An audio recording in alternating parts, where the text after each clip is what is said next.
Welcome to The PA is In, the show created by PAs for PAs, where codependency with your supervising physician is a thing of the past, optimal team practice is the future, and physician associate has taken the place of physician assistant as the professional title of choice.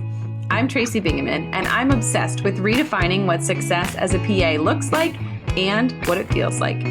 Here you'll find the mindset shifts, systems, and processes I use to escape healthcare burnout and integrate my work into my life. Work-life balance is a myth, and an integrated life where you thrive professionally, not a balancing act, is the goal here. My mission is to help you to grow into a unicorn PA who loves their job, has abundant energy, time to spare, and work-optional financial freedom. The PA is in. I once heard someone that I really admire say, every coach needs a coach. And today I'm excited to introduce you to a coach of mine. Her name is Kate Johnston, and she is a PA turned healthy eating and weight loss coach. She is my weight loss coach, and I'm about halfway through a journey to lose a whole lot of weight through healthy and sustainable strategies. Kate has been with me every step of the way and really has helped me to examine why I'm eating, if I'm hungry, and to help me heal my relationship with food. I'm so excited to share this conversation with you, and I hope it meets you where you are. Without further ado, here she is, my healthy eating habits and weight loss coach, Kate Johnston. Kate, welcome to the show. Thank you so much for being here.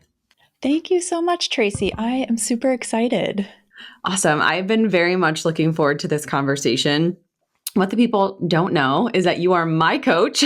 So we have a conversation, not exactly like this, but similar, where we sit down once a week and you coach and help me with something. So tell us about you and what you do, and then we'll tell them about how we work together. Sure. Well, I'm very excited to be on this show in particular because I know a lot of listeners are physician assistants, and I was a PA for 15 years before transitioning to an eating habits and weight loss coach. I worked in orthopedic surgery, and I battled my own emotional eating and weight loss struggles for a bit there. And I really wanted to help other women in healthcare, other busy professionals with this, because I saw the impact of changing my eating habits and my mindset on my own life. Yeah. So do you find this one-on-one coaching in terms of eating habits and weight loss to be more rewarding, differently rewarding? Like, how has that transition been from practicing clinically, where you're seeing so many patients a day, to working one-on-one with clients? Yeah, that's such a great question. So it's I would say equally rewarding, if not more in a sense. So it's very different, right? So I feel like as a PA, like we all go into that career, right? To help people. We want to help people. And so this is just helping people in a different way. And I get more time with clients with one-on-one coaching. And I mean, this is actually like typically like quadruple the amount of time. So I don't feel rushed. I feel like I can actually address everything that needs to be addressed and really make sure that clients feel very comfortable and feel very clear on things. As far as rewarding in a different way and kind of a little bit more so, is that this is something that I created on my own, whereas as a PA, I went into something that someone else created. I got a lot of education and then applied for jobs and then entered something that was someone else's baby, essentially, their practice or their hospital. So for me, this is something that I learned and took everything that I learned from different teachers and put it all and sort of created my own thing. Yeah, yeah. So tell us more about your own journey with emotional eating, weight gain, weight loss, and how that impacts the way that you work with clients now. Sure. Yeah. So Growing up, people would have looked at me and said like, "Oh, she's skinny." And I ate healthy. My mom always cooked very healthy meals. I was a very healthy, active kid. Through college and undergrad, same thing. I was eating pretty healthy. Got into PA school, and all the stressors of PA school, I still ate relatively healthy. And I was thinking about that the other day, actually. And I think part of that is because I just didn't have money for like anything, super. I didn't have money to go out to eat. So basically I was making very, I was going to the grocery store and spending like $25-$30 on meals for like multiple days. So I I didn't really struggle with gaining some weight and struggle with eating habits until I actually started working as a PA. I was in the OR working a lot of hours and really started just feeling like going home and sitting on the couch and eating like cereal for dinner, multiple bowls of cereal for dinner because it was easy. It appealed to me at the moment, and it was something that I would just continue eating like multiple bowls, and then eating like bowls of pretzels as a snack afterwards. And I didn't really realize what I was doing at the time. And then also in work, I would sort of look for these opportunities to make my day a little bit better by, someone was bringing in chocolates. So I normally was not someone that was into candy, but hey, that made that afternoon a little bit better, right? And you find yourself kind of snacking on things more frequently or in more volume than you normally would just to get through the day. So it was almost like food started to become like therapeutic in a sense, or at least a false sense of therapeutic. And it almost felt like it was like the hero for getting me through the day. And also, in addition to food, there was, those nights where you just wanted to sit down with a glass of wine because of the stress and anxiety, calm your nerves, that kind of a thing. So I started realizing that I was gaining some weight. So I was actually starting to see some visible evidence. And what bothered me about that was it wasn't who I was really. And I had started to notice that these changes weren't really who I wanted to like continue being. So that's really what prompted me to sit back and be like, hey, what's going on here? What am I doing? Why, like, what do I need to do to change this? And then did you work with a coach when you were trying to change this, or did you sort of find your own way and that's the path that you now share with others?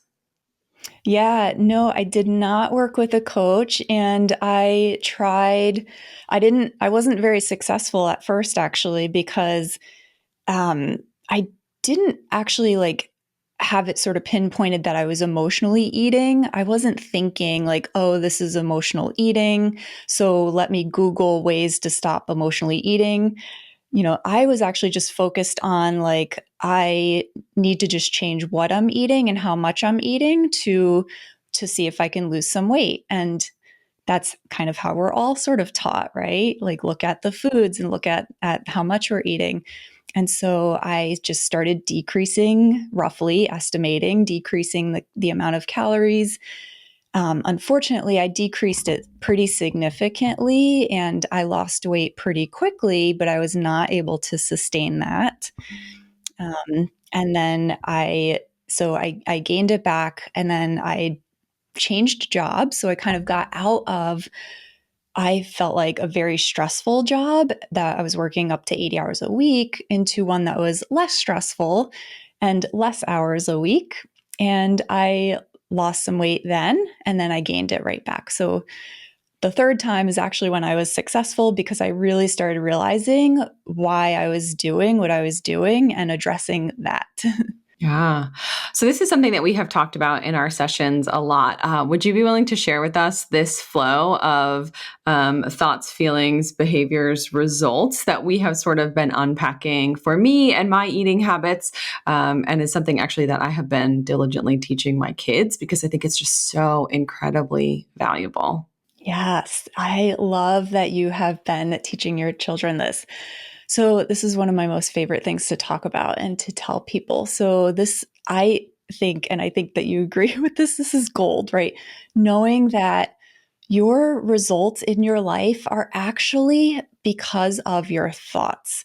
So our thoughts, so we have a thought in our brain, and then that thought essentially like communicates with our body an emotion. So emotion is just physical sensations that we're feeling in our body. And those, the reason why we have emotions is that the emotions are actually what then prompt an action or an inaction. So even think like, flight or freeze.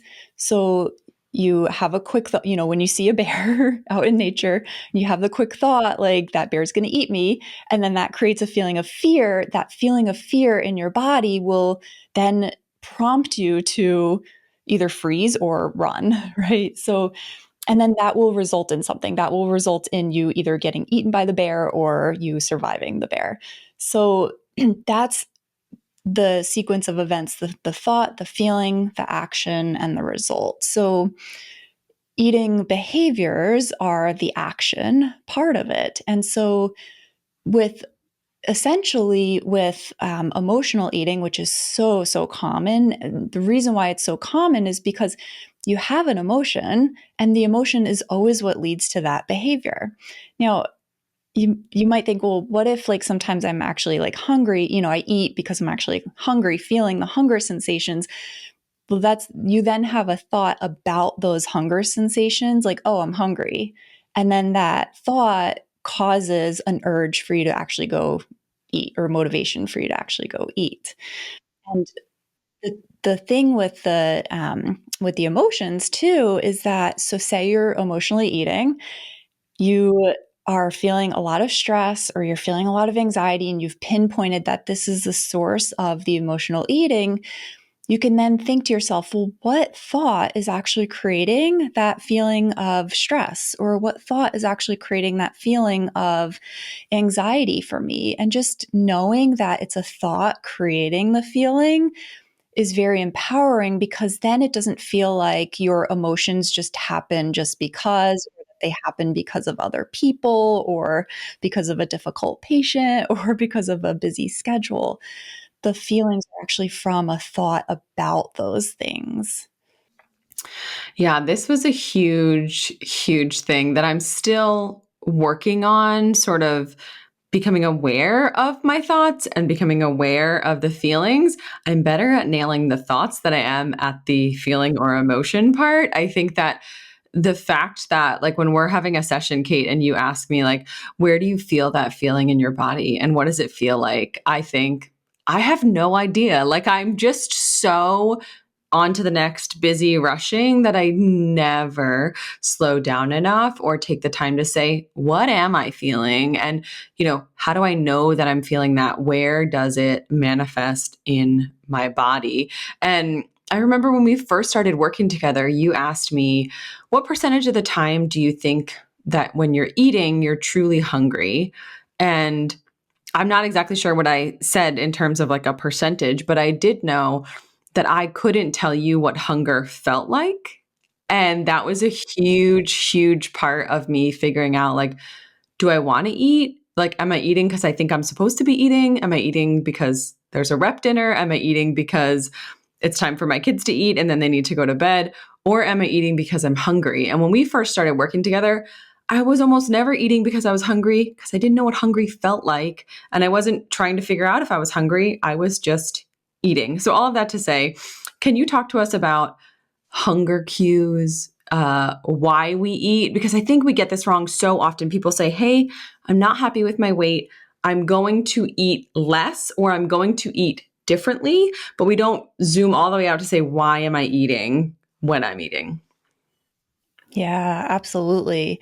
Yeah, and what you struggled with is just so common with everything going on. We eat for so many different reasons, and really, I think too, part of the reason why we're not so focused like on what we're actually feeling is because we're so busy taking care of everyone else, right? Like you're a mom, you're a physician assistant, you're an entrepreneur. So you're busy helping a lot of other people. So a lot of your focus is kind of outwards and helping others. And so when we take that time to actually tune in and really actually just feel our hunger signals. So that is huge, because the more you practice or experiencing feeling those hunger signals, the more naturally you'll just start to recognize them, and the more you'll start to recognize when you might have a desire to eat, but oh, I'm not actually feeling those hunger signals. So for listeners, like what typically alerts you that you need to eat food? Is it a lot of people describe like an emptiness in their stomach, like this kind of like just a feeling of emptiness, stomach growling. Some people get like a tightness in their chest or like a weird sensation in their throat. Some people feel a little bit lightheaded or have a mild headache. For some people, and I know a lot of you know the term hangry, right? But some people get irritated when they're really hungry. For me, I don't want to talk really. Like I'll get very quiet in the car if I'm really hungry. um, but a lot of it you'll sort of feel in your core, like in your stomach area. And really what those hunger signals are they're just alerting your brain like, hey, it might be time to eat right now. And then you get to decide if it is. So sometimes you might feel those hunger signals, but you're like, wait a second, I just ate a big lunch an hour ago, and I see a plate of cookies in front of me. Like, am I actually hungry, or is it just that I have that desire for those cookies? And that's another thing too. True hunger actually comes on more gradually and from your body, whereas a desire that then makes you kind of feel hungry for something comes from some other trigger. Like it comes from your brain and then goes to your body. So someone might offer you a peanut butter cookie and you weren't hungry a moment ago, but all of a sudden you feel hungry. That's more from desire because you were triggered by visually seeing the cookie or being offered the cookie. And then your brain has a thought like, I want that cookie. And then you might feel hungry for it. Dreading one more shift, one more day, seeing one more patient? What if that dread isn't simply anxiety and fear, but rather the bubbling up of underlying resentment that you are underpaid, disrespected, marginalized, overwhelmed, and your schedule, quite frankly, sucks? I'm a clinician negotiation coach, and I help providers like you to land the biggest raises of their career. It's super simple. Here's how it works. You book your 1-hour call in which we discuss your current compensation, what your specific goals are, and create a personalized plan. You'll hang out with a strategic plan for how to land a bigger paycheck, a better schedule, and blocked admin time. Life is too short to constantly feel that resentment, to be insulted by your pay, and to continue to have that crappy schedule. A negotiation consultation will help you to understand your value, feel confident about the conversations you need to have, and have the gumption to finally earn what you are worth. I have dedicated slots on my calendar for negotiation calls each week. Would you like one of those calls to be yours? The link in the show notes is the fastest way to get that booked.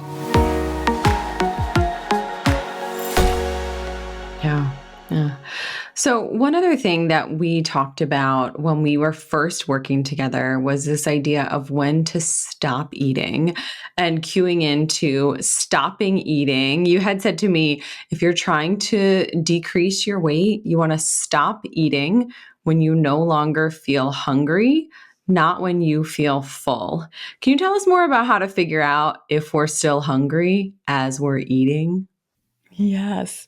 Yes. So here is where paying close attention to your body is really useful. So, and this can be, I will admit, this can be a little bit challenging if you have like children, you're eating with other people. But But a few things that you can do is eat a little bit more slowly. A lot of us are used to eating very quickly. We need to eat a little bit more slowly to allow our bodies to actually release leptin, the hormone, the satiety hormone, the hormone that lets you know that you're actually, you've had enough to eat. So that's just like your normal, like the normal hunger fullness cycle.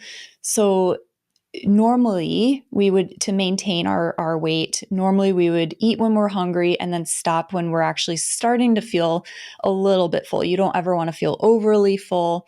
Then you've overeaten. That's also uncomfortable. To lose weight, you actually want to just eat until those hunger signals have gone away, just as you said, Tracy. So when you're eating, slowing it down a little bit, checking in even a few times with your stomach or wherever your hunger signals were. Because if you started eating, that meant that you were experiencing those hunger signals, checking in to see when those actually go away. And part of how you can slow down a little bit more easily is if you do actually like put your fork down, if you pause to drink some fluids as well. So that can really help to be beneficial too. You can also cut your sort of separate your plate, the food on your plate in half.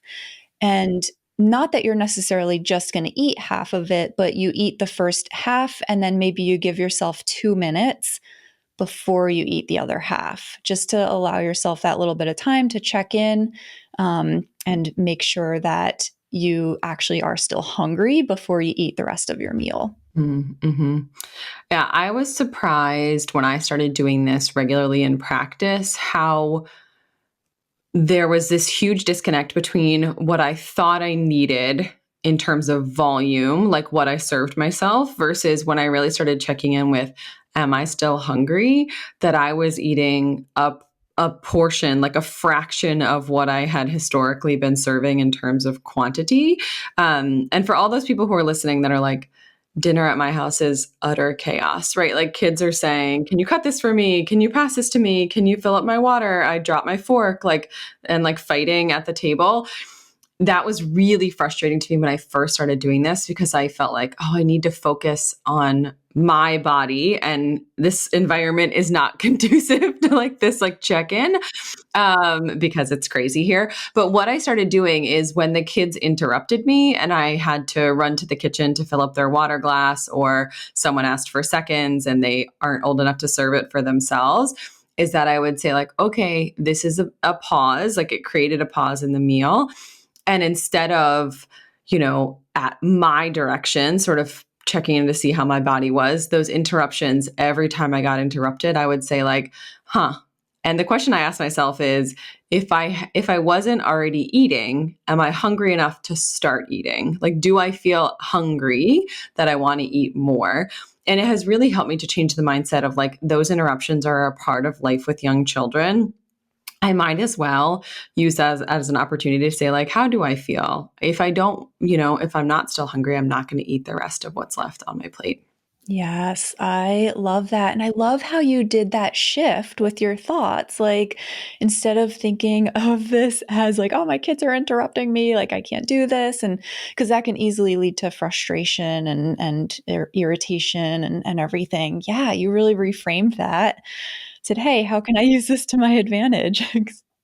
Good for you. So it's really interesting. When we've been working together for months, and when I first was seeking out someone, I had really gotten to the point of frustration where I felt hey, I tried to lose weight on my own.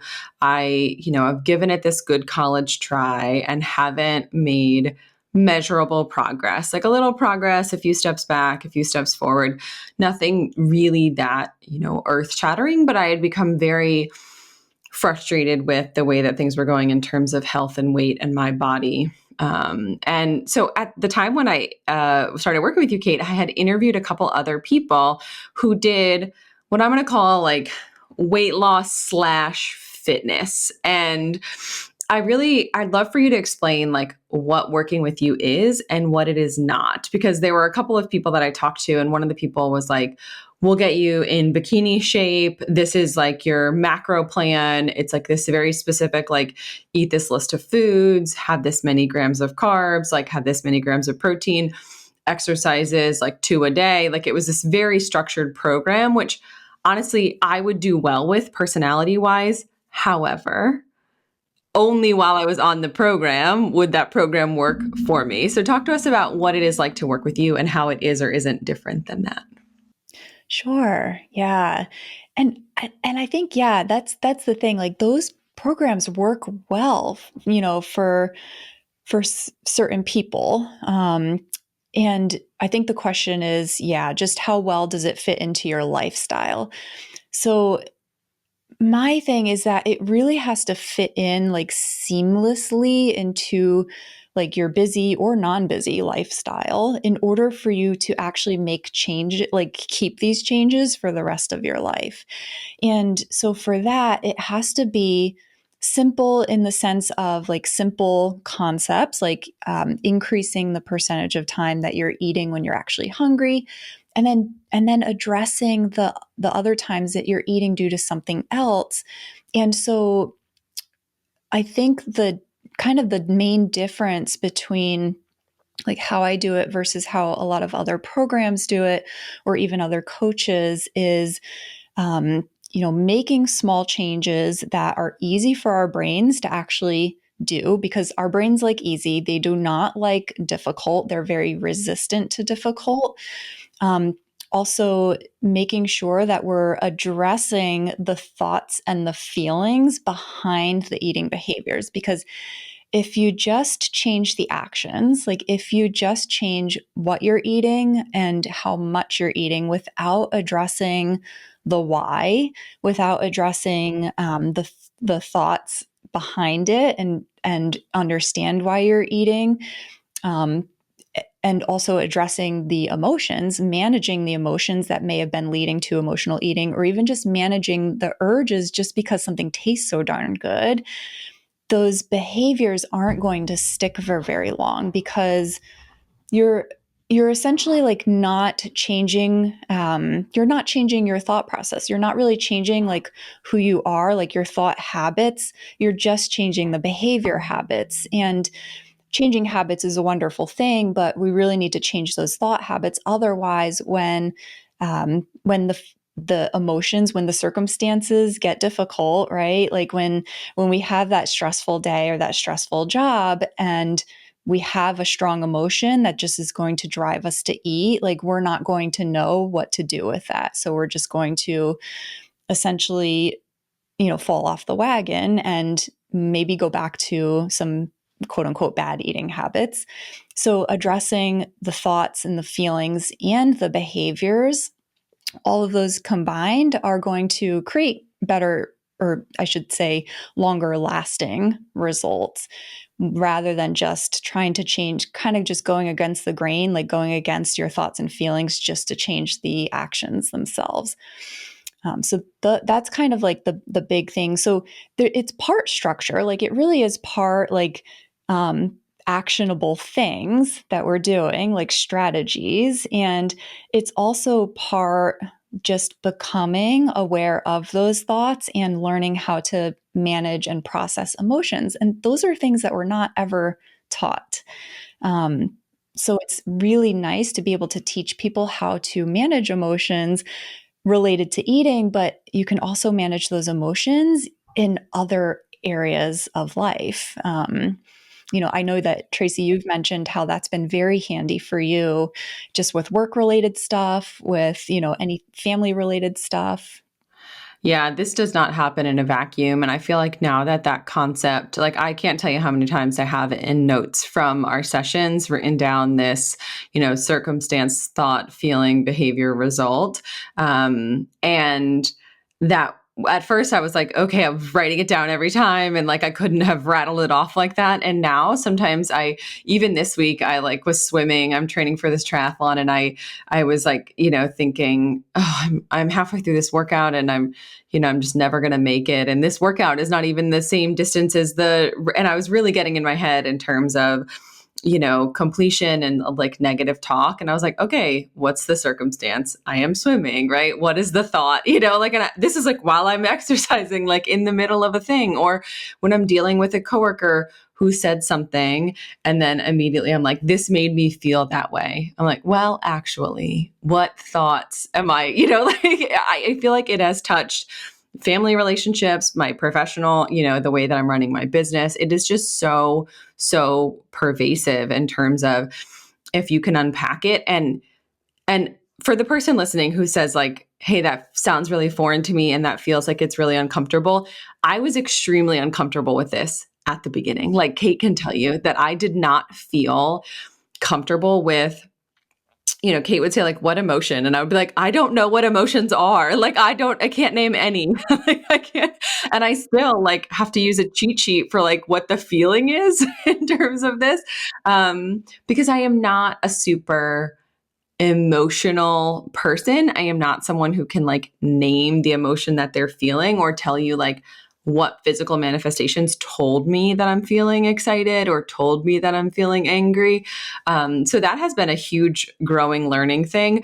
And I find this to be incredibly sustainable in terms of it's not even habits. Like it is habits in that my behavior has changed, but it feels like such a sustainable thing in terms of working with you has changed the way that I see food, that I relate to food, that I determine if I'm hungry. It has really, I feel like I'm in the process of healing my relationship with food after what really felt like years of, hey, I know I can keep my weight down if I follow a specific restrictive plan. That's not the way that I want to live my life. So like I need something else that is going to, for the rest of my life, be how I see food and how I relate to it and how I decide if I'm hungry or going to eat something. Like that is so much more universally applicable than like you have to eat salmon and egg whites. Like that's just not, it's not sustainable. Right, exactly. And it's like, we as humans, like we work so hard, right, to be adults and to really have like freedoms that adults have. And so we don't want to be told like what to eat. There might be some people who are like, just tell me what to eat, I'll do it, and I'll do it for the rest of my life. But most of us don't want to be told what to eat or how much. Like we'd rather it be intuitive as far as like our stomachs letting us know how much to eat. And then as far as like our desires, our taste buds, and sometimes we do eat things just because they are nutritious, and that's fine. Like not every meal has to be like a party in your mouth. But it's nice to know that you can eat some nutritious foods, also eat foods that you enjoy, be able to enjoy the birthday cake, be able to enjoy the drug rep lunches, things like that. And for you, Tracy, this terminology is used a lot, right? Like relationship with food. And I know we had talked about this early on, but I'm wondering if some of the listeners don't quite know like what that term means. So for you, like what can you kind of just explain to them what like you mean when you say relationship with food? PAs, you're dedicated to improving the lives and health of your patients for a brighter future. But what about your future? Who's dedicated to helping you with your financial health so that you can live the future you dream of? Meet Caleb Pepperday, certified financial planner and owner of Advanced Practice Planning. Caleb is the husband of a PAC himself and has seen firsthand the challenges PAs face when it comes to finances. This fueled his mission to ensure that physician assistants get the respect, guidance, and treatment they deserve to build the future they want. Don't risk facing retirement with too little in your accounts or giving up on your dreams for the future, and work with an advisor who understands the unique challenges of being a PA. Gain insights into what your retirement could look like with access to the proper guidance. As a listener of and a featured guest on this podcast, Caleb's made available a free guide to help you prepare for retirement. Check out the link in the show notes to get your free guide and learn more about how advanced practice planning can help secure your financial future. Yeah, I mean, for me, I feel like the way that I relate to food has evolved in working with you to be less like I am subject to my surroundings in terms of what's available or what has sort of presented itself. As we know, we work with other people, so people are going to bring things to the office. And I work in an office that's dermatology and plastic surgery. I feel like we have rep lunches 3 times a week, and I only work there 3 days a week. So almost every day, there is someone who has brought something to feed us. And I feel like in the past, I don't really want to say control, but less like aware and more like things were just happening. Like, oh, it's a rep lunch. I'm eating it without like almost mindlessly bumping along where the situations that I was in were determining what I was consuming. Whereas now I feel like I am much more intentional, not super controlling, not super rigid, but just much more aware. And sometimes I will say, hey, I packed something that's quote unquote healthier from home, and this drug rep bought, something from one of my favorite places. I'm going to change the plan on the fly. But even the fact that I'm saying I'm going to do this on purpose is a huge improvement from before, where I would have just done it and then later been like, I shouldn't have done that, or that's not really what I wanted to do. So for me, it's more of like both intuitive and intentional in terms of what I'm consuming. Yeah, definitely. And it's like, yeah, like you said, you feel differently about it because it's like you chose on purpose to do it this way rather than feeling guilty or shame or disappointment in yourself like afterwards or feel like you've failed. Yeah. So before we wrap up, I would love it if you could share with us some tips for the person listening who is like, listen, I am at max capacity. My schedule is full. I am in the OR. I have long days. I don't have the availability to have fresh food or even a meal during the day. What are some tips that you can give us for busy healthcare clinicians to integrate some of these tactics, some of these strategies, and just end the day at work feeling like we did okay? Yeah, definitely. So many to choose from. So with that scenario, I would say so this is going to be all all thoughts related this first one. But when we feel like we have that lack of time, I would just question that, like, and actually look at it more objectively. Like, okay, well, I do have this 10 minutes in between cases where I'm not, writing post-op orders, and I don't have a consult to see. So yeah, I actually do have some time there to have like maybe a handful of nuts or something to sustain me till after the next case. Or if you have a jam-packed patient schedule and you feel like you're charting during your normal lunch break, it might be one of those things where you just tell yourself, like, hey, like, I really do need to just set aside that 10 minutes to eat, because I think a lot of times our thoughts inhibit us from feeling like we have the time. It's just our perception of time, right?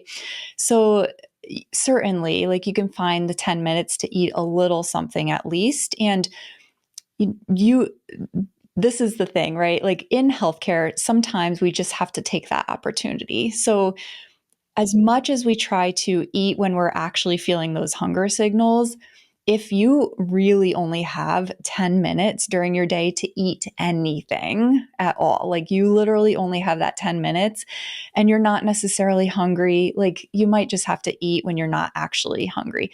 This is hardly ever the case though. But then just for the, just sort of try to be in tune as much as you can with that. And also, a lunch doesn't have to be like a sandwich or a wrap or a salad with chicken on top. It doesn't have to be a traditional lunch. You can actually just bring like kind of snacky things. I mean, I wouldn't bring like animal crackers and Doritos necessarily as like your fuel for the day. But if you want to just bring like a few slices of cheese, a rolled up slice of deli meat to go along with that, a handful of nuts, some piece of fruit, little things like that, I've found very, very helpful as far as doing that as an alternative to like a traditional lunch. Also, we are so rushed in the morning. I recommend like choosing the days of the week that you're going to bring your lunch ahead of time. So whenever you decide ahead of time, like when you're thinking at least 24 hours in advance about something, you're using the prefrontal cortex. And when you're using that part of the brain, your future goals are kind of like front and center rather than the more primitive part of the brain, which is that very much like in the moment, that instant gratification. That's when like you might see the donuts in the break room and be like, oh my God, I'm going to eat the donuts.